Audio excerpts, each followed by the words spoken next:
방송 진행하면서 이런 경우는 처음 봅니다. 여기는 일본의 어느 방송 스튜디오. 한국과 일본의 연예인들이 한자리에 모여 방송 녹화를 진행하고 있습니다. 그렇게 순조롭게 방송 촬영을 하던 도중 갑자기 미국 출신의 월드스타가 스튜디오에 난입하자 출연진 전원이 깜짝 놀라는 모습인데요. 하지만 잠시 후 월드스타의 행동을 본 일본 출신의 연예인들이 당황하다가 이내 울상을 짓고 있습니다. 대체 이 스튜디오에서는 무슨 일이 벌어진 건지 함께 알아보러 가실까요? 잠깐 1초 만에 누를 수 있는 좋아요 버튼만 눌러주시면 영상 제작에 큰 힘이 됩니다. 안녕하세요. 저는 미국에서 유명한 가수인 벨라의 매니저로 일하고 있는 샬럿이라고 합니다. 제가 이 사연을 작성하게 된 배경에는 요즘 들어 큰 고민이 있기 때문이에요. 벨라는 새로운 앨범이 나올 때마다 세계 각국을 돌며 청음회를 가지곤 하는데요. 이번에도 어김없이 신곡 발매를 앞두고 어떤 나라로 가서 청음회를 가질지 의논하던 중이었습니다. 그렇게 다들 각자의 의견을 내놓고 있었는데 갑자기 벨라가 이번에는 한국에 가장 먼저 가면 안 되냐고 말하는 거예요. 솔직히 말하면 그 순간 저는 조금 당황했어요. 미국과 영국, 일본 같은 큰 시장도 있는데 왜 하필 한국일까 하는 생각이 들었거든요. 하지만 벨라의 눈빛에서 진심이 느껴졌어요. 벨라가 이전에 한국에 다녀온 이후부터는 한국에 가고 싶다고 노래를 불렀으니 이번에는 벨라 말대로 한국을 가장 먼저 가봐야겠다 싶었죠. 결국 저희는 짧은 일정이지만 한국을 다녀오기로 결정했습니다. 한국행이 결정된 뒤로 벨라가 얼마나 기뻐하던지 마치 어린아이가 소풍 가기 전날처럼 들떠 있더라고요. 그 모습을 보니 그렇게 한국을 가는 게 좋은지 저도 모르게 미소가 지어졌어요. 사실 저는 처음에 한국이라는 나라에 대해 잘 몰랐어요. 그저 아시아의 작은 나라 중 하나라고만 생각했을 정도니까요. 6년 전 벨라와 함께 처음 내한했을 때 그제서야 한국을 제대로 알게 됐답니다. 인천공항에 딱 도착했을 때의 그 느낌을 아직도 잊을 수가 없어요. 생각한 것보다 크고 깔끔하게 공항이 정돈되어 있었고 마주치는 사람들마다 모두 친절하게 느껴졌거든요. 벨라를 맞이하러 온 수많은 팬들이 있었는데도 질서를 지키면서 벨라를 위하는 게 멀리서도 보였답니다. 벨라도 공항에 도착하자마자 이렇게 매너가 좋은 나라는 처음이라고 엄청 마음에 들어하더라고요. 그때 벨라가 한국을 무척 좋아하게 됐나 봐요. 호텔로 돌아와서도 장시간 비행을 했는데도 불구하고 계속 한국에 대해 이야기하더라고요. 거의 귀에 딱지 않게 한국이 정말 멋진 곳이니까 다음에 꼭 와야 된다면서 신신당부를 하더군요. 그때 벨라의 눈이 얼마나 반짝반짝 빛나고 있었는지 그 눈빛을 본 사람이라면 아마 말릴 수 없다는 걸 알 거예요. 벨라는 그 이후 미국에서도 종종 한국에 가자고 이야기했습니다. 처음에는 단순한 호기심인 줄 알았는데 시간이 지날수록 그게 아니라는 걸 깨달았어요. 벨라의 한국 사랑은 정말 대단해요. 콘서트 투어 일정을 잡을 때도 항상 한국을 우선순위에 두곤 했습니다. 기획사에서는 미국과 유럽, 일본 같은 큰 시장을 먼저 고려하려고 하는데 벨라는 늘 한국은 언제 가는지 우선적으로 일정을 잡으면 안 되는지 물어보곤 했어요. 처음에는 그저 특이한 취향이려니 했는데 나중에 그 이유를 알게 되었습니다. 그 의문은 한국에서 콘서트를 진행하고 나서야 풀렸어요. 당시에 저는 콘서트장 뒤에서 벨라의 공연을 지켜보고 있었는데 한국 관객들의 반응에 정말 놀라웠답니다. 거대한 콘서트장에서 2만 명의 관객들로 가득 찬 객석들이 다 같이 한 목소리로 벨라의 노래를 부르고 있더라고요. 다른 나라에 갔을 때도 한 번도 본 적이 없어서 처음에는 이게 뭔가 싶었어요. 알고 보니 한국에서는 이걸 떼창이라고 부른다더라고요. 2만 명이나 되는 관객들이 벨라의 노래를 함께 따라 부르는 모습이 정말 압도적이었어요. 마치 거대한 파도가 밀려오는 것 같았습니다.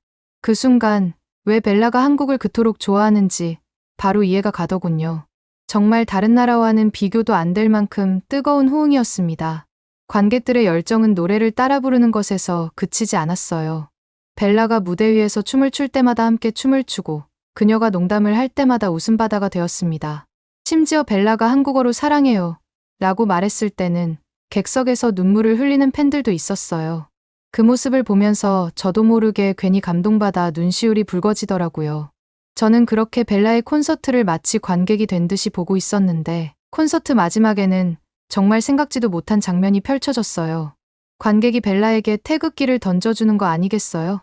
그걸 받은 벨라는 너무 감동적이라고 고마워했고 태극기로 자신의 몸을 감싸는 리액션을 보여줬습니다. 그 순간 관객들의 함성을 지르면서 벨라의 리액션에 열광을 하더라고요. 벨라는 공연이 끝나고 나서도 이렇게까지 자기를 환영해준 나라는 처음이라고 그 태극기를 품에 꼭 안고 있었습니다. 저는 처음에 왜 콘서트장에 국기가 있는지 이해가 안 됐어요. 미국에서는 콘서트장에 국기를 들고 오는 경우가 거의 없거든요. 나중에 알고 보니 벨라가 공연한 날이 8월 15일 광복절이었더라고요. 한국의 역사를 조금 검색해보니 그날이 얼마나 특별한 날인지 알 수 있었어요. 그제서야 왜 벨라의 태극기 리액션에 한국 팬들이 그렇게 열광했는지 이해가 됐습니다. 보통 다른 가수들은 한국 공연 후에 가까운 일본으로 이동하는 경우가 많아요. 일정상 효율적이기도 하고 두 나라의 음악 시장이 비슷하기 때문이죠. 하지만 벨라는 광복절의 의미를 알고 난 후로는 절대 광복절에 한국으로 왔다가 일본으로 가지 않더군요. 그렇게 저희는 벨라가 그토록 원하던 한국에 도착했고 역시나 벨라의 한국 사랑은 정말 각별했어요. 다른 나라에서는 아무리 팬들이 사인을 요청해도 벨라는 절대로 해주지 않아요. 그래서 팬 서비스가 좋지 않은 스타로 소문이 났습니다. 어떤 이들은 벨라의 성격이 안 좋다며 악플을 많이 달기도 하더라고요. 알고 보니 벨라가 사인을 거절하는 이유는 데뷔 초엔 정성스레 팬들의 사인 요청에 응했다가 나중에 그 사인이 터무니없는 가격에 거래되는 걸 보고 크게 상처받은 적이 있었다고 하더군요. 그런데 이번 한국 방문에서 벨라의 모습이 평소와는 너무나도 달랐어요. 한국 팬들의 사인 요청에 일일이 정성껏 응하는 게 아니겠어요? 도대체 무엇이 벨라를 변하게 만든 건지 정말 궁금했어요. 저는 너무 궁금해서 벨라한테 다른 데서는 사인을 안 해주면서 한국에서는 왜 사인을 해주는 거냐고 묻자 벨라는 제게 이렇게 말해주더군요. 한국 팬들에게서는 자신을 배려하는 마음이 멀리서도 느껴진다고요. 부담스럽지 않을 정도의 적절한 거리를 유지하면서도 따뜻하게 환영해주고 사인을 요청할 때조차 매너 있게 대한다는 거예요. 그래서 이왕이면 그들에게 좋은 추억을 만들어주고 싶어서 열심히 사인을 해준 거였다고 말하더군요. 이번에 한국에 오자마자 벨라가 소화해야 되는 스케줄은 바로 청음회였어요. 청음회 장소로 향하는 차 안에서 벨라는 마치 첫 공연을 앞둔 신인 가수처럼 긴장한 모습이었어요. 한국 사람들이 자신의 노래를 좋아해 줄지 걱정하던 벨라를 껴안아주면서 걱정하지 말라고 분명히 좋은 반응들이 올 거라고 토닥여줬습니다. 다행히 제 예상대로 청음회에서 한국 팬들의 반응은 정말 뜨거웠습니다. 콘서트 못지않은 열기에 저도 모르게 가슴이 뛰더라고요. 벨라는 MC를 맡은 한국 가수와 이런저런 이야기를 즐겁게 나눴고 MC분이 한국에 오면 꼭 비빔밥을 먹어야 한다고 추천해줘서 저는 그 말을 꼭 귀담아 들었답니다.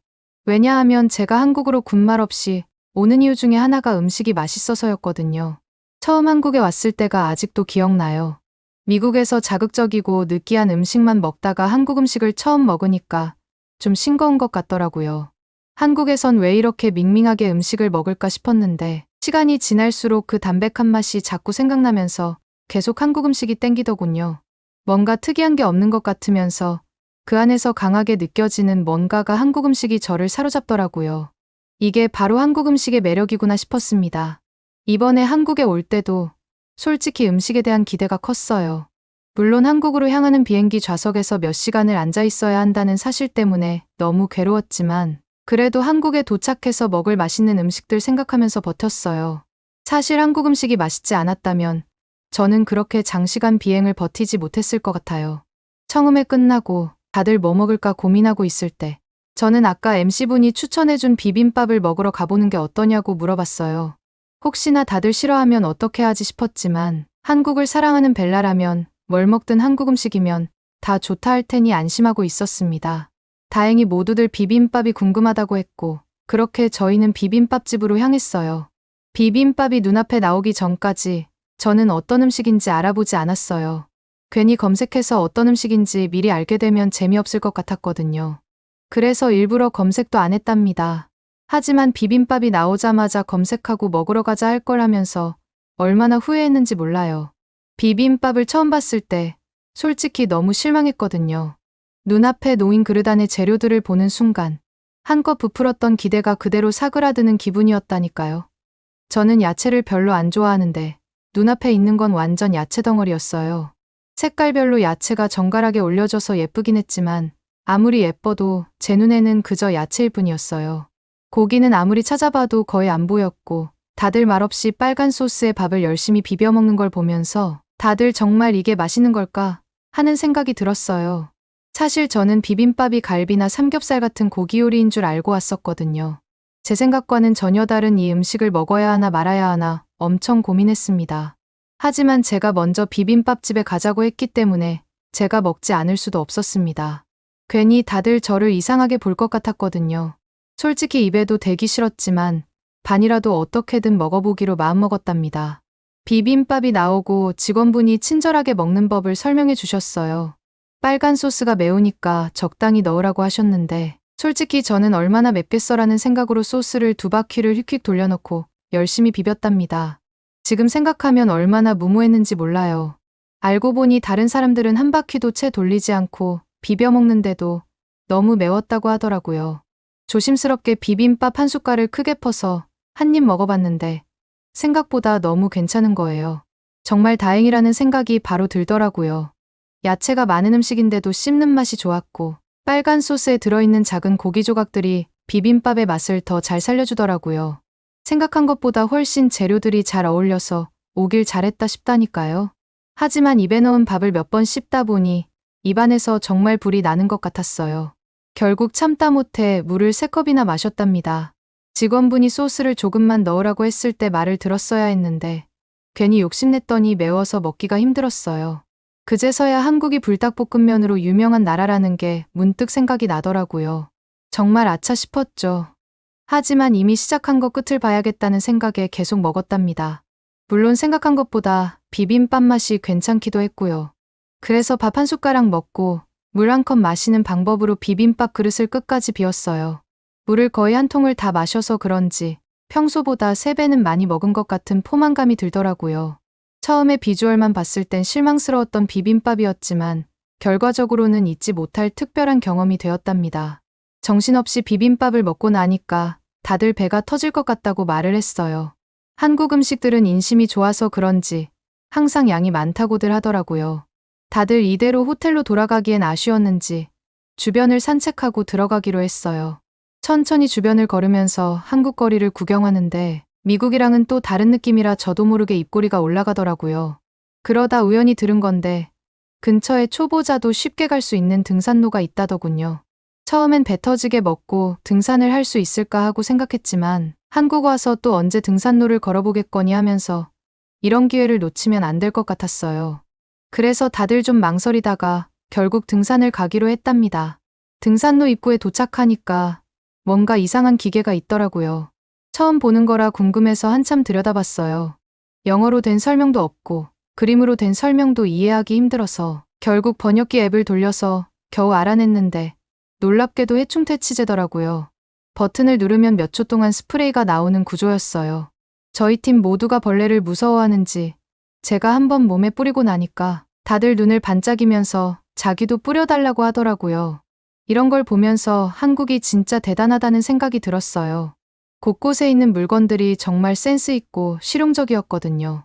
미국에선 상상도 못할 물건들이 한국엔 당연하게 있어서 놀랄 때가 많아요. 도대체 어떻게 이런 생각을 하는 거지 하고 감탄하게 되는 물건들이 정말 많더라고요. 이 해충퇴치제도 그중 하나고요. 전 원래 산에 가면 벌레한테 자주 물려서 와요. 그러다 보니 항상 등산할 때 좀 걱정되는 부분이 있었거든요. 근데 이렇게 해충퇴치제로 든든하게 무장하고 가니까 뭔가 자신감이 생기는 것 같더라고요. 조금 올라가다 보니까 완만한 구간이 나왔는데 거기에 성곽이 쫙 들어서 있더라고요. 처음 보는 광경에 저도 모르게 우와 하고 감탄사가 나왔습니다. 초록빛 산과 바위를 따라 이어진 성곽이 너무 멋있어 보이더라고요. 이리저리 사진을 다양한 각도로 찍고 이 순간을 눈에 담아가고 싶어서 그냥 멍하니 바라보고 있었답니다.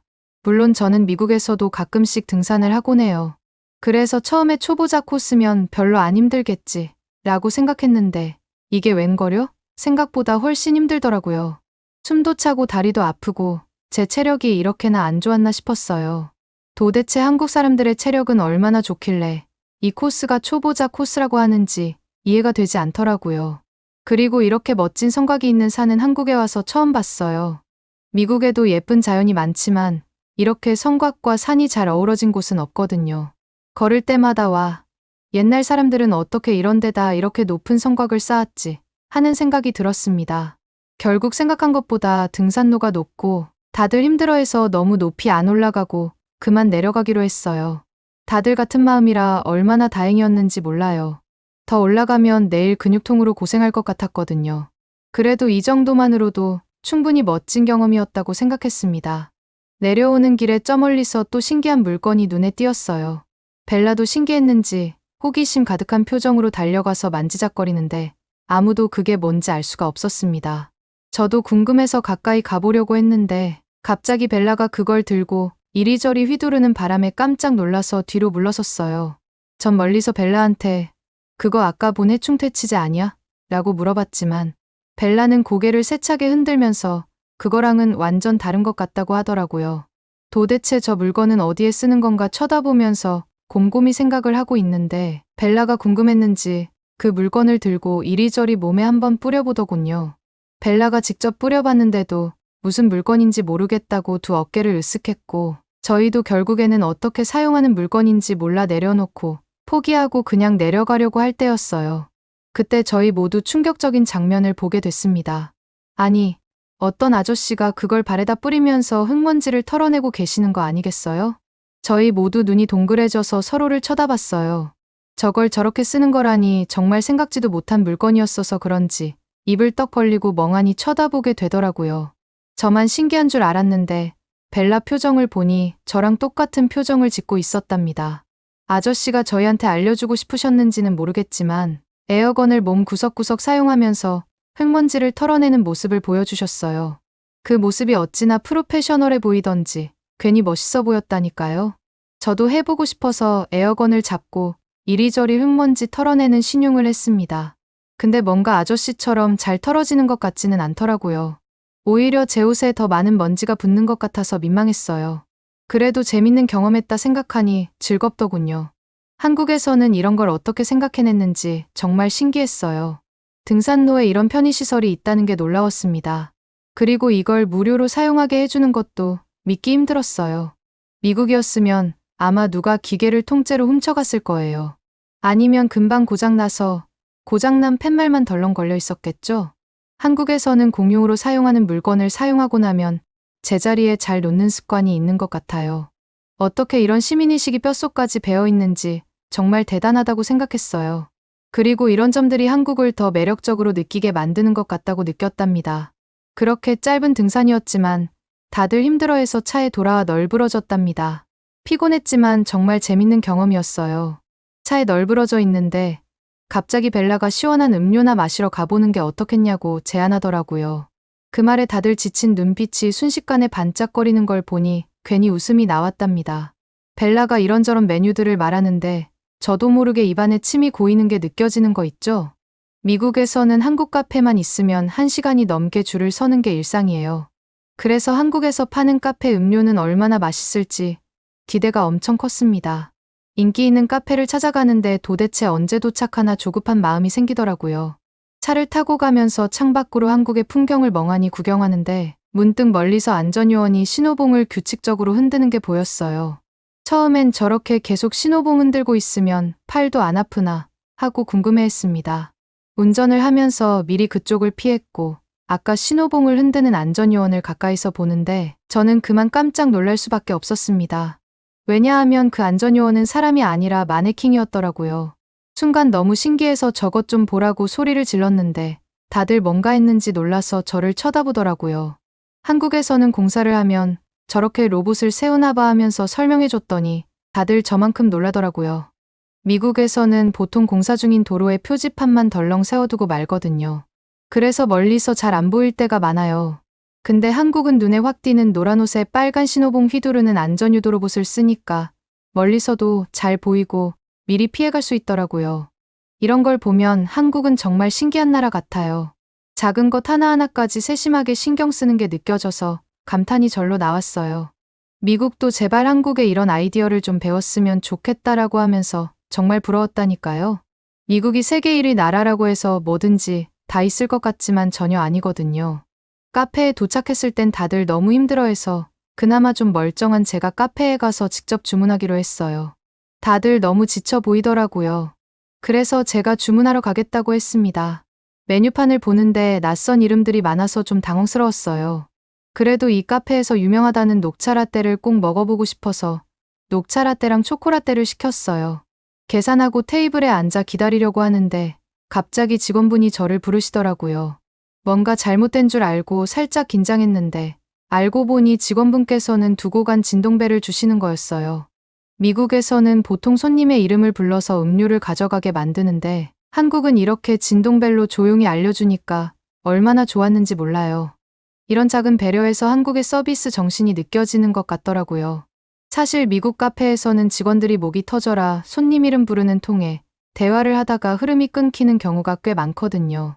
항상 좀 불편하다고 생각했었는데 이 시스템은 정말 획기적인 것 같다고 생각했어요. 물론 미국에서도 일부 카페만 진동벨을 쓰고 있긴 하지만 아직도 안 쓰는 곳이 훨씬 많거든요. 한국뿐만 아니라 다른 나라에도 진동벨이 하루빨리 널리 퍼졌으면 좋겠다는 생각이 들었답니다. 드디어 음료가 나와서 다 같이 한 모금씩 마셔봤는데 와, 녹차 라떼가 정말 맛있더라고요. 처음엔 녹차여서 좀 씁쓸하지 않을까 걱정했는데 달달하면서도 쌉쌀한 맛이 어우러져서 질리지 않고 끝까지 맛있게 마실 수 있었어요. 이거 마시자마자 왜 한국 카페가 한국에서든 미국에서든 그렇게 인기가 많은지 바로 알겠더라고요. 정말 음료를 한 모금 마실 때마다 이래서 사람들이 줄 서서 먹는구나 하는 생각이 들었답니다. 그렇게 한국에서 일정을 마치고 일본으로 가야 하는데도 벨라는 계속 한국에 미련이 남는 눈치더라고요. 공항 가는 내내 한국에 더 있고 싶다고 노래를 불렀어요. 정말 10번도 넘게 들었던 것 같아요. 벨라의 한국 사랑이 얼마나 깊은지 새삼 실감했습니다. 솔직히 저도 이번 한국은 좋긴 했어요. 음식도 맛있고 사람들도 친절하고 문화도 특이하고 모든 게 다 매력적이었거든요. 근데 일본에 스케줄이 잡혀 있어서 어쩔 수 없이 떠나야만 했습니다. 벨라한테는 다음에 또 오자라고 하면서 겨우 달래고 달래서 비행기에 태웠답니다. 비행기에서도 벨라는 계속 한국 노래를 듣고 한국 드라마만 보고 있었어요. 부디 일본에서도 별다른 일 없이 잘 지나갔으면 좋겠다고 생각했지만 일본 공항에 도착하자마자 일이 터지고 말았어요. 벨라가 일본에 가서도 한국 사람들한테만 사인해주고 일본인들은 그냥 지나치더라고요. 그 순간 가슴이 철렁 내려앉으면서 이거 계속 이러면 큰일 나겠다 싶었어요. 주변을 둘러보니까 일본 팬들의 표정이 정말 안 좋더라고요. 제가 봐도 눈빛에서 서운함이랑 화난 기색이 느껴졌어요. 정말 어떻게 해야 할지 모르겠다는 생각이 들었답니다. 차에 타고 나서 벨라한테 조심스럽게 말했어요. 솔직히 한국보다 일본 시장이 더 크기 때문에 그렇게 대놓고 일본 사람들 무시하면 안 될 것 같다고 말이에요. 이 정도 말하면 벨라가 적당히 알아듣겠지 했지만 역시나 그렇게 쉽게 넘어갈 벨라가 아니었답니다. 제 말을 듣자마자 벨라는 내가 하고 싶은 대로 할 거라고 단호하게 말하더군요. 그 말을 듣는데 속에서 화도 나고 답답하기도 하고 그랬어요. 왜 이렇게 상황 파악을 못하는지, 왜 제 말을 못 알아듣는지 이해가 안 되더라고요. 근데 문제는 이게 끝이 아니었어요. 결국 일본 방송에 출연했을 때도 사고를 쳤거든요. 유명 프로그램 출연이다 보니 굉장히 중요한 스케줄이었는데 벨라가 나와야 할 타이밍은 방송 중간쯤이었어요. 방송 시작하기 전부터 긴장돼서 손에 땀이 나더라고요. 제발 아무 문제 없이 잘 넘어갔으면 하고 속으로 빌면서 모니터를 지켜보고 있었습니다. 그런데 갑자기 한국 아이돌 그룹이 나왔다는 사실을 알게 되자마자 벨라가 참지 못하고 스튜디오로 뛰어들어간 거예요. 너무 빨리 뛰어나가서 제가 잡을 수가 없었어요. 벨라는 제 마음 같은 건 안 중요한지 그냥 달려갔습니다. 그 순간 머릿속이 하얘지는 것 같았어요. 방송을 촬영하고 있는데 상의도 없이 갑자기 벨라가 들이닥치니까 현장에 있던 일본 진행자랑 연예인들이 당황해서 아무 말도 못하고 벨라만 쳐다보더라고요. 그 사람들 얼굴에 써있는 당황한 표정을 보면서 가슴이 철렁 내려앉았어요. 얼마나 부끄러운지 쥐구멍이라도 있으면 숨고 싶더라니까요. 심지어 일본 연예인들이 그렇게 많이 있는데도 아랑곳하지 않고 한국 아이돌 그룹하고만 친한 티를 그렇게 팍팍 내면서 포옹하고 셀카까지 찍었던 거 있죠? 일본 연예인들도 어떻게든 같이 셀카를 찍고 싶어서 연신 일어섰다 앉았다를 반복하던데 보는 제가 다 안타깝더라고요. 심지어 방송 진행자도 이런 경우는 처음 본다는 거 있죠? 알고 보니 벨라가 그렇게 갑자기 뛰쳐나간 이유는 한국 아이돌 그룹하고 인사하고 싶어서였어요. 그 모습 보면서 한편으로는 벨라의 순수한 팬심이 귀엽다는 생각도 들었는데 다른 한편으로는 이 일이 어떤 문제를 일으킬지 걱정되더라고요. 결국 방송이 끝나고 벨라를 데리고 사람이 없는 데로 갔어요. 안 그래도 공항에서도 일본만 차별하는 거냐는 말이 나왔는데 방송에서까지 이러면 분명히 다른 일본 팬들한테 욕먹을 게 뻔하잖아요. 그래서 일본을 안 좋아하더라도 제발 좋아하는 척이라도 해달라고 말했습니다. 그런데도 벨라는 단호하게 싫다고 하더군요. 그 말을 듣는 순간 온몸에 힘이 쫙 빠지는 거 있죠. 앞으로 일본 활동은 어떻게 하나 걱정되고 벨라의 고집을 어떻게 꺾어야 할지 머리가 아팠어요. 벨라가 이런 식으로 너무 일본에 비해 한국만 편협하게 좋아하는 것 같은데 대체 어떻게 하는 게 좋을까요? 오늘의 사연은 어떠셨나요? 오늘의 사연이 마음에 드셨다면 좋아요만 한번 눌러주세요. 1초밖에 안 걸리지만 좋아요를 한번 눌러주시면 더 좋은 사연을 소개해드리는데 큰 힘이 된답니다. 긴 영상 시청해주셔서 감사합니다. 오늘도 행복한 하루 보내세요.